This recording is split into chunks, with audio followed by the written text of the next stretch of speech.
Olá pessoal, bem-vindo à aula 5 do curso de Excel Expert. Nesta aula a gente vai ver o seguinte, a gente vai ver os filtros personalizados, tá? A gente vai ver o filtro personalizado e depois eu vou dar uma pincelada nos filtros tradicionais, só para a gente poder comparar um com o outro. Como é que o personalizado aparece e como é que os normais são usados, os tradicionais. Então aqui eu tenho uma tabela de dados, que a gente já aprendeu que tem que ser organizada assim. E aqui tem uma outra tabela aqui embaixo, que a gente vai estar olhando ela daqui a pouco. Para esses filtros personalizados funcionarem, eu vou apagar tudo, certo? E a gente vai fazer do zero.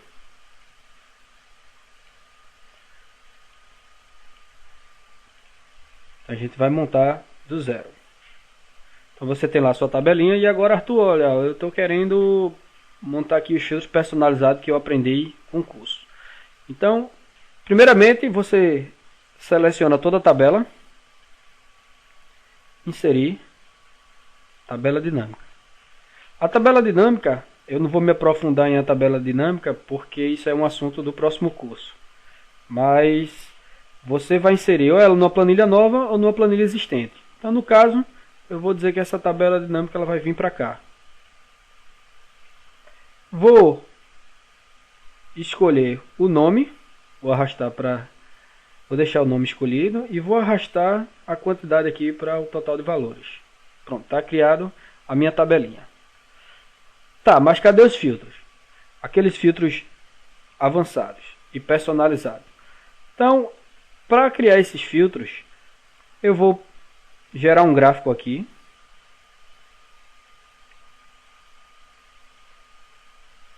Com esses dados.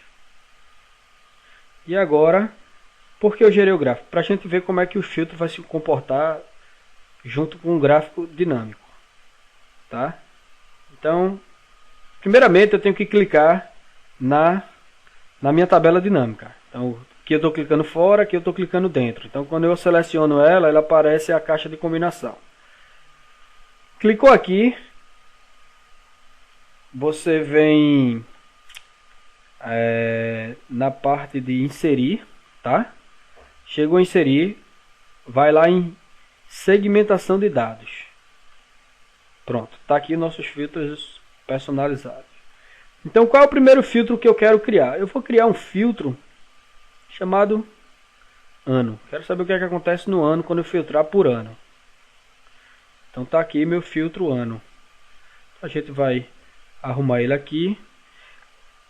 Eu posso dizer que ele vai vir em duas colunas, porque aí ele esteticamente ele fica melhor para poder trabalhar.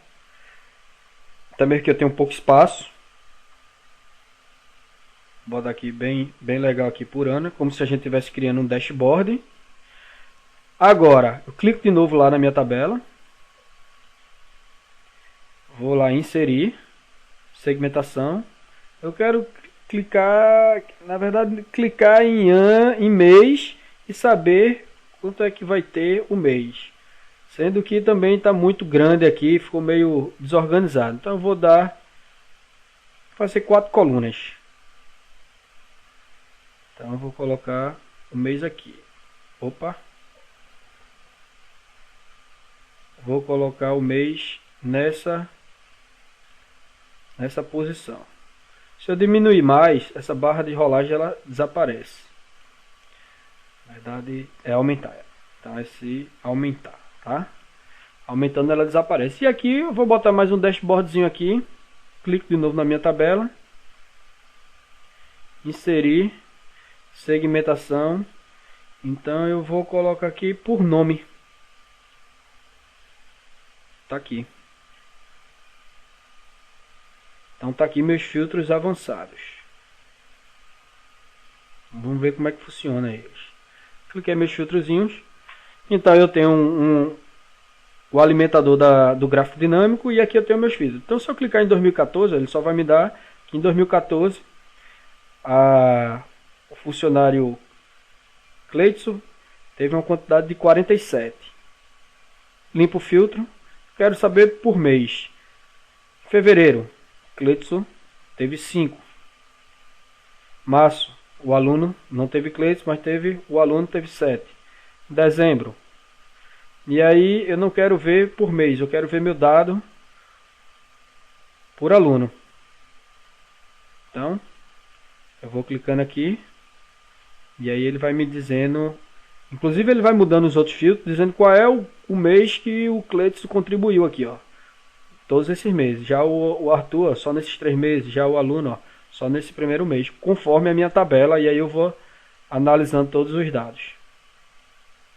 Então eu acho que ficou bem bacana aí essa parte de filtros dinâmicos e avançado personalizado. Porém, eu disse que ia passar pelos filtros tradicionais. Então esses filtros tradicionais, para tabelas extensas, com muitos dados, ele tem algumas opções de filtro que são bem bacanas. Primeiramente, ele tem a opção de filtrar por cor da célula. Então eu quero ter uma série de dados lá, de itens de produto, que eu marco a cor dele e depois eu quero só filtrar para saber a quantidade que está de cada item dessa cor. Então só basta eu clicar com o botão direito, filtrar aqui, ó, por cor da célula selecionada. Olha que bacana. Então ele já diz lá que teve esses 2 itens nesses 2 meses, essas 2 quantidades, nesses 2 anos e nessas 2 cidades. Então a gente tem outras formas de fazer esse filtro. Eu posso filtrar por cor da fonte. Então pegou só os vermelhinhos lá. Então ó, eu quero fazer filtrar aí. Às vezes é uma tabela gigantesca. E aí você rapidamente faz esse filtro.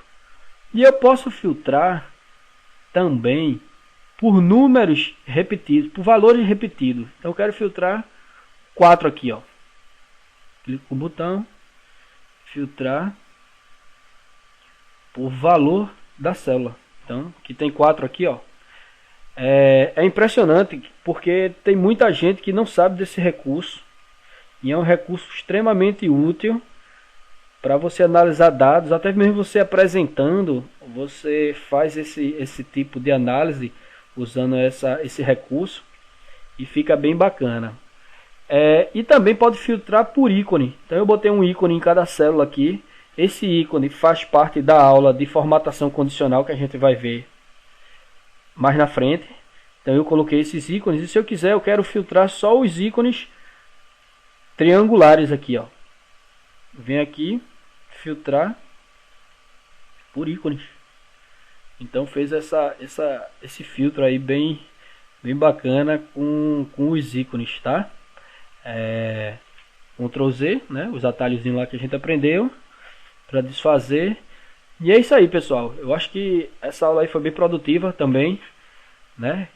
E tem muitos detalhes e muitas dicas que no seu dia a dia vai facilitar muito o seu trabalho aí com Excel daqui para frente, já que você está se tornando um expert, né, nas funcionalidades e na aplicabilidade, tá? Então até a próxima aula.